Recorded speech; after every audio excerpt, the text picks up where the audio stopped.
I apologize for an unattractive wife.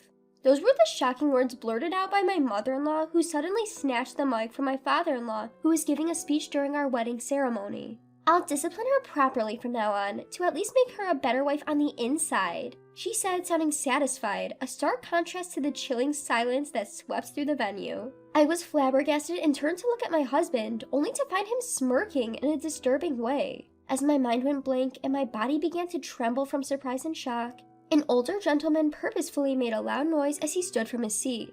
"Is that all you wanted to say?" he asked, drawing everyone's attention. He then walked towards me with confidence.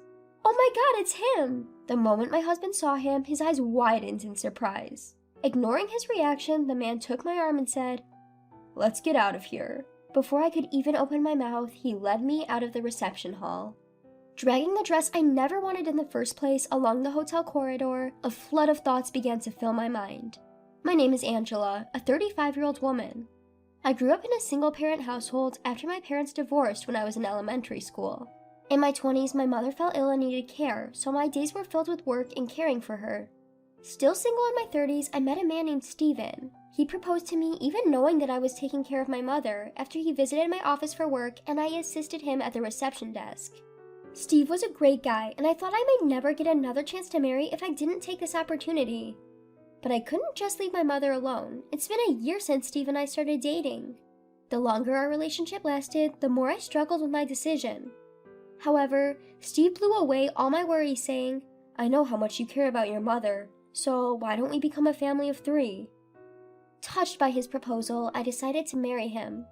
When we announced our marriage to both of our parents, my mother was overjoyed, but my soon-to-be mother-in-law, let's call her Ruth, had a completely opposite reaction. I'll tell you up front, I don't recognize a woman from a single-parent family as a worthy wife. That was the sharp comment she made when we visited Steve's house to introduce ourselves as a couple for the first time. From then on, every time we met for wedding preparations, she would respond to everything I said with sarcasm. "She's just an old hag who's past her prime, and she's got a mother to take care of. My poor son," she would say. "I can tolerate you insulting me, but please don't speak ill of my mother. After all, it was Steve who said he wanted to be a part of our family. I bet you used some sly tricks to seduce my son." "I didn't do such a thing." "Well, your mother probably cheated on your father, and that's why he left." Every time I tried to fight back, Ruth would lash out at me 10 times worse. I thought about talking to Steve about it, but I didn't want to burden him with this unnecessary worry on the threshold of our married life. Emboldened, my mother-in-law started interfering in the wedding plans and even showed up on the day we were picking out the wedding dress with my husband. "I'll choose the best wedding dress for you," she announced. "Mom has a great sense of style. She'll definitely pick a good dress. You're happy about it, aren't you?" My husband chimed in. "I appreciate your intentions, but I want to choose a dress that I personally like," I responded. "But I came all this way for you. I'm so disappointed," my mother-in-law said, sounding wounded. "Hey, don't make Mom cry," my husband snapped at me. He was always quick to side with his mother, especially when she played the victim. However, I could not give in when it came to the wedding dress, arguably one of the highlights of the wedding. "I'm really sorry, but I'll be choosing my own dress. This is a once-in-a-lifetime event, and I want to be completely satisfied with it," I stated firmly. Upon hearing my determination, my mother-in-law reluctantly backed off, but she held a grudge about it. And on the morning of the wedding day, she did something unthinkable. "What an awful dress. The veil's tasteless too. You'd look better wearing a garbage bag with a supermarket sale flyer on your head," she exclaimed upon seeing my wedding dress displayed in the dressing room of the hotel where the ceremony was held. I was really upset, but I wanted to avoid any trouble on my big day, so I tried to respond calmly. "My mom, who loves sewing, made the veil herself. We chose the dress together. I really like it," I replied. "You're going to wear something chosen by a woman who cheated and got dumped by her man?" Suddenly, my mother-in-law's eyes widened and she raised her voice, looking furious, and then she splashed canned coffee from her purse all over my dress. "Stop it! What are you doing?" I exclaimed, watching in horror as my dress quickly turned brown. I quickly grabbed a towel nearby to wipe the dress, but it was too late. The dress was in no condition to be worn. "This is what happens when you don't listen to me. I've left a dress I chose with the ceremony staff. You're wearing that for the wedding, okay?" she stated, and then left the dressing room. She must have brought the canned coffee intending to ruin my dress from the beginning, since she had another dress prepared. Knowing this, I was shaking with anger and frustration. I then headed to the separate waiting room where my husband was and tearfully explained what just happened. "This is so unfair, it's going to ruin the wedding." "What do you want me to do about it?" he retorted. "It's what your mother did. I've been silent until now, but there were other times." "Enough already, you're annoying." "Eh?" He interrupted, shouting in anger. His expression was just like my mother-in-law's when she spilled the coffee on my dress. I was taken aback by his sudden change in attitude, but he quickly seemed to snap back to reality and apologized. I'm sorry. I just can't deal with this right now." My husband was sweating profusely and seemed extremely tense. Feeling sorry for barging in and losing my temper, I decided to calm down and listen to him. "You seem pretty stressed out. What's going on?" I asked. "Actually, the CEO of my company is suddenly attending our wedding."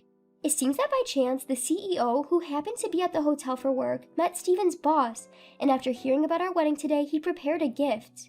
Furthermore, since one of Steven's colleagues couldn't attend due to sudden illness and there was an empty seat, they invited the CEO to participate as well. What a coincidence! "Showing off your skills here might lead to a promotion. You don't have time to worry about your dress. Just do as my mother says." I didn't appreciate the way he put it, but it seemed useless to argue with my absent-minded husband. So I decided to leave the scene. Then the wedding began. The ceremony at the church on the hotel's rooftop went off without a hitch, and I was relieved. Until the family speeches at the reception. My mother-in-law went all out. "Raised in a single-parent household, she lacks common sense and is an ugly bride, but I'll make sure to discipline her." Ignoring my father-in-law's pleas to stop, my mother-in-law held the microphone tight and declared this loudly. Just as I was about to explode with anger, a middle-aged man stood up with vigor and came over to me. "You don't belong in a place like this," the man said, staring at my mother-in-law. Then he started to lead me away. "Who is that old man? Interrupting my speech? What nerve does he have?" As my mother-in-law looked at the man leading me away, she shrieked. However, next to her, Stephen was turning pale. "Why is the CEO here?" It turned out that the middle-aged man was the CEO of Stephen's company. Sweating profusely from his forehead, Stephen seemed extremely flustered. We hurriedly left the reception hall and returned to the dressing room, leaving the flustered men behind. "Why is my father here?" That's right.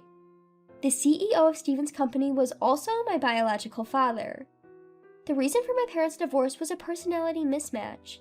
They fought constantly while both working and decided to divorce because they thought it was affecting me negatively. Therefore, even after the divorce, my parents occasionally met. I saw my father several times a month and received proper child support until I became an adult. Even after my mother needed care, he helped out in various ways, so our relationship was very good. However, I hadn't asked much about my father's job. I can't believe my father is the CEO of Stephen's company. Even I was surprised by this coincidence. "Why are you here when you said you had an important business meeting and couldn't attend my wedding?" My business meeting ended much earlier than I thought. I decided to come here to give you the gift at least, then I met one of the employees at the entrance. It seems that my father was the boss Stephen was talking about. He found it was my wedding when he asked for the names of the bride and groom to prepare the gift for us. When I told the employee about the situation, I heard there was a last-minute cancellation and a seat was available, so I decided to participate. "Why didn't you tell me then?" "After consulting with your mother, we decided to make it a surprise. I never imagined it would turn out like this." My father looked somewhat sad and sighed. Just as I was about to talk to my father, the door of the dressing room opened. "Angela, you can't just run off like that." My mother-in-law, who had arrived, was speaking in a fake sweet voice I had never heard before. I got goosebumps from how creepy it was. She must have heard from her husband that my father was the CEO. "Who do you think caused all of this?" "That was just a little joke." "How dare you make such a vulgar joke at my daughter's big moment? That's even more unforgivable." "What? No, it wasn't a joke then." "Huh? So you're saying you seriously called my daughter ugly?" Challenged by my father, my mother-in-law was lost for words, repeating, and well, while her eyes darted back and forth. Suddenly, my husband rushed in, his footsteps echoing, and he prostrated himself before my father. "I apologize for the rudeness of my mother." "You're apologizing to the wrong person," my father said, looking down at my husband with a cold gaze and a stern voice. "Angela, I'm sorry. My mom did all this on her own." "If that's the case, why didn't you stop your mother when she was insulting me?" I was shocked and couldn't move. Besides, my dad tried to stop her. But it sure seemed like you were grinning and sitting pretty comfortably. That's just your imagination. Anyway, the only one to blame for everything is my mom. My husband shouted, pointing accusingly at his mother. Steven, are you betraying your mama? Didn't we agree to discipline this cheeky wife together? Hey, don't say unnecessary things. You said we should use this wife who won't let mama choose her dress like a rag and make her understand her place. Shut up. My husband covered his mother's mouth to stop her from speaking further. Her muffled voice was truly comical. So, would you like to explain what's really going on? No, this is something my mother did on her own. It's for your own good to be honest right now, don't you think? Upon my father's stern questioning, my husband shuddered and finally began to speak. When Angela insisted on choosing her wedding dress, my mother said she would become a cheeky wife if not properly disciplined. What's wrong with choosing my own dress? It's only natural that a wife listens to her mother-in-law, isn't it? If you can't even do that, I thought you'd become a bad wife who wouldn't listen to her husband in the future. First of all, a married couple should be equals, right? There's no hierarchy. If I can't make you listen to me, there's no point in marrying a woman on the verge of becoming an old hag. The truth finally slipped out of my husband's mouth. He had decided to marry me not because he loved me for who I am, but because he thought I would be a convenient tool to use. All those words about wanting to take care of my mother, wanting to become a family of 3, were they all lies? Of course, you have plenty of savings, don't you? I was planning to use that to build a 2-family house. I wanted to make you work like a slave and live happily with my mother, but now it's all ruined. Once my husband started speaking his mind, there was no stopping him. He was not only intent on making me submit, but was also willing to drain our savings. How selfish could a person be?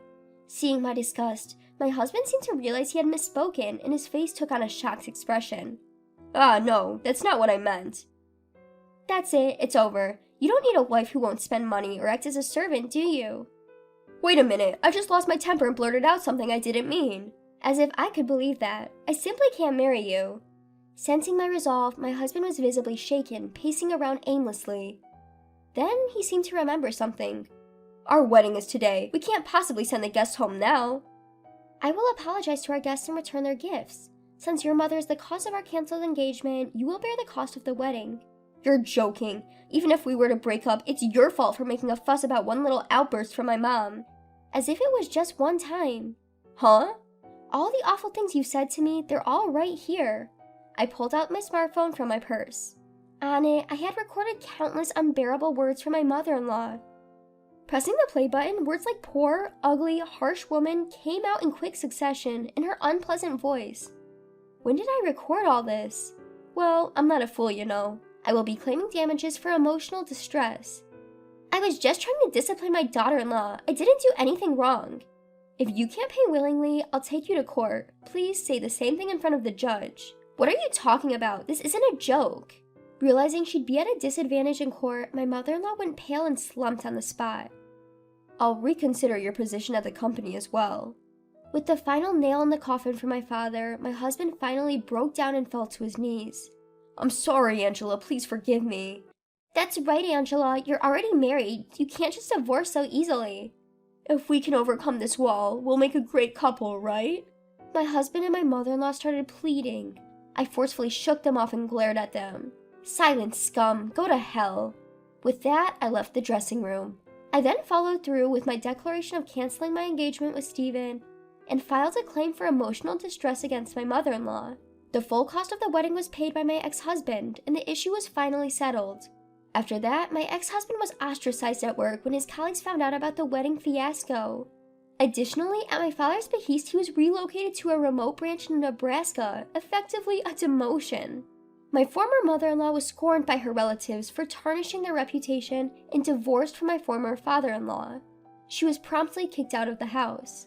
I am now focusing on my work and have no interest in getting married again. Over time, my parents have also regained their composure and we occasionally have family dinners. I am now living a very happy life.